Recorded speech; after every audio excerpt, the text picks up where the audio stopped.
আর তোমরাই বলো এদের মেন মোটিভই তো হওয়া উচিত যে কাস্টমার স্যাটিসফাই করা। মানে এখন এটা আমার সাথে হচ্ছে বা তোমাদের কারোর সাথে যদি কখনো এটা হয়, তাহলে কেউ কখনো ফার্স্ট স্টোরে যাবে? গেট করে নিয়ে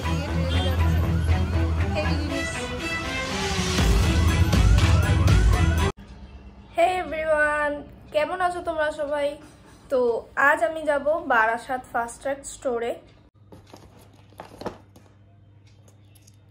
কারণ আমার এই ঘড়িটা চার্জ নিচ্ছে না, কেন বুঝতে পারছি না। আমি স্টোরে ফোন করেছিলাম, বললো এই ঘড়িটা নিয়ে যেতে, তারা দেখবে। দেখো না পড়ে পড়ে ধুলোও পড়ে গেছে। যাই হোক, নিয়ে যাই, দেখি কি বলে, তোমাদের সাথেও জানাবো। তো চলো আপাতত এখন যাই, তোমাদের সাথে আবার পরে কথা হচ্ছে। 1 hour later. আমি এখন চলে এসেছি বারাসাত। আর যা রোদ, আর আমি ভাবছিলাম আসার সময় একটু চুলটা ছেড়ে যাব। যদি চুল ছেড়ে যেতাম আমার ময়ে হয়ে যেত। তো আমি এখন চলে এসেছি ফাস্ট ট্র্যাক স্টোরের কাছাকাছি, এই সামনেই আছে। যাই, চলে এসেছি আমি ফাস্ট ট্র্যাক স্টোরের এখানে।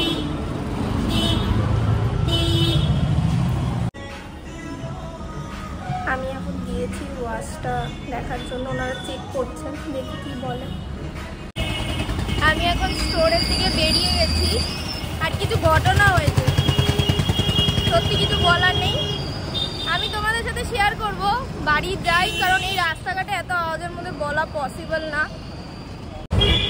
এখন যাচ্ছে একটা রেস্টুরেন্টে কিছু খেতে। তো আমি এখন একটা রেস্টুরেন্টে এসে যা বললাম, তো এই রেস্টুরেন্টের নাম হলো Shanghai. I pronounce it right or wrong, I don't know, but Shanghai আমি যতদূর দেখলাম, আমি জানি না। তো এই রেস্টুরেন্টের অ্যাম্বিয়েন্সটা তো দারুণ লাগছে, আর স্টাফ বিহেভিয়ারও সুন্দর। দেখি আমি একটা অর্ডার দিয়েছি, একটা ফুড, দেখি কি আসে, আর ওইটা তো দেখে বলবোই যে কেমন খেতে। তো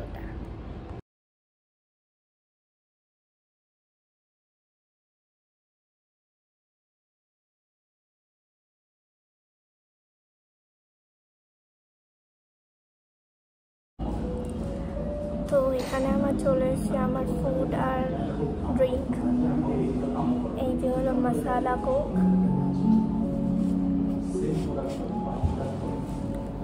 আর এটা হলো আমার মনে পড়ছে না, ক্রিসপি নুডলস স্যালাড। তো আমি এখানে একটুখানি ট্রাই করে দেখবো। এই দেখো, এর মধ্যে এরকম বেল পেপারস, আর এমনকি পাইনঅ্যাপেলও আছে। এটা আমি ফার্স্ট টাইম দেখলাম, মানে এটা আমি এমনিতে ফার্স্ট টাইম খাচ্ছি, বাট পাইনঅ্যাপেল, আসলে আমি পাইনঅ্যাপেল ভালো খাই না, এর জন্য আমার ভালো লাগছে না। আর এই যে চিকেনও আছে, বাদামও আছে।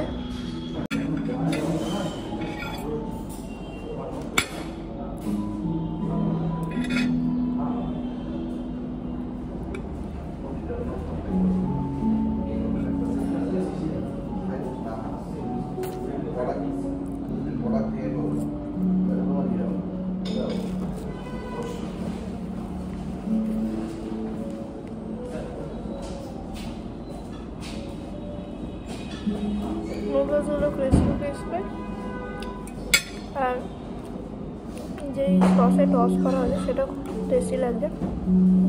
সাথে চিকেন আছে, আর কিছু ভেজিটেবলস আছে, ভালো লাগছে।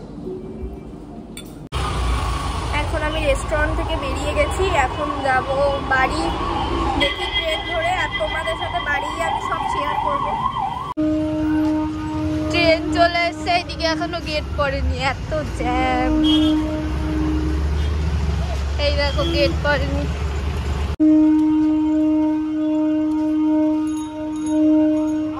গেট পড়েনি, এদিকে ট্রেন যাচ্ছে, হেভি জিনিস।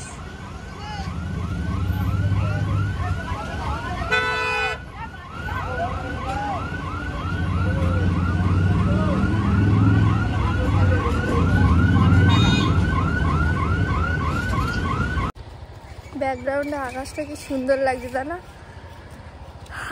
যাই হোক, যেখানে ওখানে যারা হচ্ছিল, ওখানে এতটাই জ্যাম ছিল যে গেটই ফেলতে পারছিল না। তারপর ট্রাফিক পুলিশ সব মানে গাড়িগুলোকে আটকে রেখে তারপর সে ট্রেনটাকে সিগন্যাল দিল, ট্রেনটা গেল। এতটাই জ্যাম ছিল, এতটাই জ্যাম। তো আমি এখন চলে এসেছি বাড়িতে। লাস্ট ট্রিপ মনে হয় ছিলাম আমি বারাসাতে, তখনই নিয়েছিলাম। তো যে কথা বলছিলাম তোমাদের, আমি বাড়ি এসে কিছু কথা বলবো। ব্যাপারটা হলো, আমি যখন স্টোরে গেছি তখন আমি ফার্স্টেই গিয়ে ঘড়িটা দিয়েছি, ফার্স্টেই ওরা দেখে বলছে কি প্রবলেম। তো আমি তখন বললাম যে চার্জ নিচ্ছে না, চার্জ হচ্ছে না আর কি। যাই হোক, তখন ওরা প্রথমেই বলছে, মানে তারা প্রবলেমটা চেকই করলো না কি হয়েছে না হয়েছে, আদেও চার্জ হবে কি হবে না। প্রথমে বলছি কি, ঠিক আছে ম্যাম, তাহলে আপনি এইটার মানে 50% পাবেন এখন যা প্রাইস আছে তার থেকে। মানে তারা চাইছেই আমি ঘড়িটাকে দিয়ে দিই, মানে বিক্রি করে দিই, একটা নতুন একটা ওয়াচ নিই, এরকম কিছু এক্সচেঞ্জ করে নিই। বাট আমি তো এটা চাই না। মানে এটা যে কেমন বিহেভিয়ার আমি জানি না। আমি এই প্রবলেম নিয়ে আগে একবার গেছিলাম ফাস্ট্যাগ স্টোরেই, ওই স্টোরেই গেছিলাম, যেহেতু ওখান থেকেই কিনেছি। তো তখন ওয়ারেন্টির আন্ডারে ছিল। এবার ওয়ারেন্টির আন্ডারে ছিল বলে তারা চার্জিং করে এই করে ঠিক একদম ঠিক করে আমাকে পাঠিয়ে দিয়েছে। কারণ ওয়ারেন্টির আন্ডারে থাকলে আমি যদি ওই প্রবলেম হয় তারা তখন তো রিপ্লেস করতেই হবে। বাট এখন যখন গেলাম, মানে 2 মিনিট চার্জ দিল যে ম্যাম চার্জ হচ্ছে না ওই। বাট আগের বার যখন গেলাম তখন তারা চার্জ দিয়ে সুন্দর করে আমাকে মানে যে স্যাটিসফাই করেছিল যে হ্যাঁ ম্যাম এখন ঠিক আছে, এখন আপনি বাড়ি নিয়ে যেতে পারেন। তাও আমি বলেছিলাম যে আমার একটা চার্জারের প্রয়োজন, এই চার্জারেই হয়তো প্রবলেম হচ্ছে। তো তখন তারা বলেছিল যে এটা, আমি তখন এটাও বলেছিলাম যে এটা তো এখনো ওয়ারেন্টির আন্ডারে আছে। তো তখন তারা বলেছিল যে চার্জিং কেবেলে ওয়ারেন্টি থাকে ম্যাম 3 মান্থসের। বাট এটা আমি জানতামই না। মানে যখন আমি কিনেছি তার মানে তখন এটা তো আমাদের বলা উচিত যে কোনো কাস্টমারকে। আমি জানি না অন্য কোনো কাস্টমার জানে কি জানে না, বাট আমি তো জানতাম না। এগুলো কেমন ধরনের ব্যবহার কাস্টমারদের সাথে আমি সত্যি বলতে পারছি না, আমি জানি না এটা কেমন ধরনের ব্যবহার। তারপর যাই হোক, আমি বললাম যে আর কোনো রাস্তা আছে কি নেই, মানে এটা ঠিক করা যাবে কি যাবে না ঘড়িটা। তখন তারা বলছে যে না ম্যাম, এই একটাই রাস্তা আছে, যা হলো 50% আপনাকে দেওয়া হবে এখন যা প্রাইস আছে। মানে সত্যি তাদের শুধু একটাই উদ্দেশ্য যে আমি এখন মানে একটা নতুন ঘড়ি যদি বিক্রি করা যায় বা কিছু এরকম। বাট এইটা তো কখনো কোনো মানে হতে পারে না যে এরকম সবার কাস্টমারদের সাথে সবার এরকম।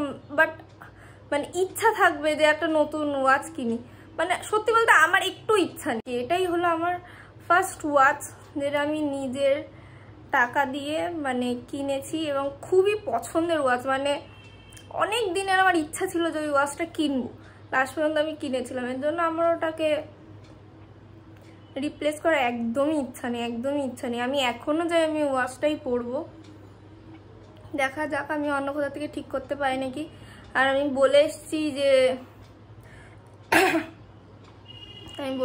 যে মানে একটা চার্জিং কেবলের যদি হয় পসিবল, তো বলেছে 1 সপ্তাহ পরে ম্যাম ফোন করবেন, যদি পাওয়া যায় তাহলে আপনাকে জানিয়ে দেবো। তো এই হয়েছে কথা। তাও আমার মনে হয় না আমি 1 সপ্তাহ পরে যখন কল করব যে চার্জিং কেবল এসছে কি আসেনি, আমি আসলেও পাবো কি পাবো না। কারণ তাদের আমি তো মানে মোটিভটাই বুঝতে পারছি যে আরেকটা ওয়াচ যদি বিক্রি করা যায় 50% দিয়ে, মানে এরকম আর কি বলবো। আর তোমরাই বলো, এদের মেন মোটিভই তো হওয়া উচিত যে কাস্টমার স্যাটিসফাই করা। মানে এখন এটা আমার সাথে হচ্ছে বা তোমাদের কারোর সাথে যদি কখনো এটা হয়, তাহলে কেউ কখনো ফাস্ট্যাগ স্টোরে যাবে, মানে ফাস্ট্যাগ থেকে কিছু কিনবে বা কিছু, যদি ফার্স্ট টাইমই এরকম এক্সপিরিয়েন্স। মানে আমার ফার্স্ট টাইম এক্সপিরিয়েন্স না, বাট আমার ফার্স্ট টাইম স্মার্ট ওয়াচ তো কেনা, মানে বললাম যেটা। যাই হোক, মানে এরম যদি কখনো এক্সপিরিয়েন্স হয়, কেউ কখনো যাবে আর স্টোরে ফাস্ট্যাগ থেকে কিনতে, তারা চাইবে যে অন্য কোনো কোম্পানির কিনে নিতে, যেখানে কাস্টমার সার্ভিস আরও বেটার হবে, তাই না? আর তোমরা যদি কখনো এরকম কোনো প্রবলেম ফেস করে থাকো মানে ওয়াচ নিয়ে, মানে আমার কি করা উচিত, তোমাদের কাছে যদি অল্টারনেট কোনো আইডিয়া থাকে তাহলে আমাকে অবশ্যই জানিও। আমি মানে কমেন্ট করে দিও, আমি চেক করবো। আর আমি চাইবো যে আমি ওয়াচটাকে ঠিক করি, এটাই বলার ছিল। যাই হোক, এই ভিডিওটা আজকে এই অবধিই থাকলো। তোমাদের যদি ভিডিওটা একটুও ভালো লেগে থাকে তাহলে অবশ্যই লাইক, শেয়ার অ্যান্ড কমেন্ট করে দিও। তো টাটা।